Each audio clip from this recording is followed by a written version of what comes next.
Address मिल गया उसको? हाँ, देखिए बजरंगी भाईजान के बाद अभी 2 दिन पहले मेरे को पता चला ये गीता जो लड़की हैं उनकी कहानी कि ये भी खो गई थी, मुन्नी की तरह ये खो गई थी, ये उस तरफ खोई थी, मुन्नी हमारे तरफ खोई थी। लेकिन हाँ, बजरंगी भाईजान की वजह से एक ये है कि एक अवेयरनेस जनरेट हुई है, एक इस केस पे थोड़ा-सा अटेंशन आया है। उस बात की मुझे खुशी है कि 14 साल से ये कोशिश कर रही हैं कि अपना घर ढूँढें, अपने ख़ानदान से वापस के पास वापस जा सकें। अगर बजरंगी भाईजान की वजह से थोड़ा अटेंशन इस केस पे आता है और असल में उनकी फैमिली मिल जाती है तो इससे ज़्यादा खुशी की बात और कुछ नहीं होगी मेरे लिए।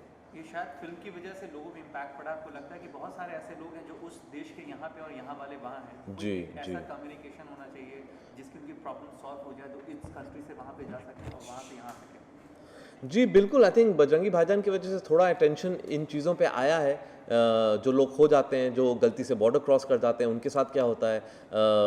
देखिए फ़िल्म जो है, फ़िल्म आपको आई थिंक ये मजबूर करती है सोचने के लिए कि इन चीज़ों के बारे में क्या किया जा सकता है। I don't think film actual change कर सकती है क्योंकि उसमें बहुत टाइम लगता है, एक सोसाइटी को चेंज करने में टाइम लगता है। लेकिन आई थिंक फ़िल्म कम से कम ये बोल रही है कि जो विक्टिम्स हैं पॉलिटिक्स के, वो कॉमन मैन ही होता है। पॉलिटिक्स चलती रहेंगी, जो दोनों मुल्क के सियासत हैं वो उन दोनों में पॉलिटिक्स चलती रहेगी, लेकिन उससे कॉमन मैन पे असर नहीं होना चाहिए। अगर एक बच्ची बेचारी खो गई है बॉर्डर के उस पार, तो कुछ एक ज़रिया होना चाहिए, कुछ एक रूट होना चाहिए जिससे वो बिना ये ब्यूरोक्रेटिक प्रॉब्लम्स के वापस आ सके।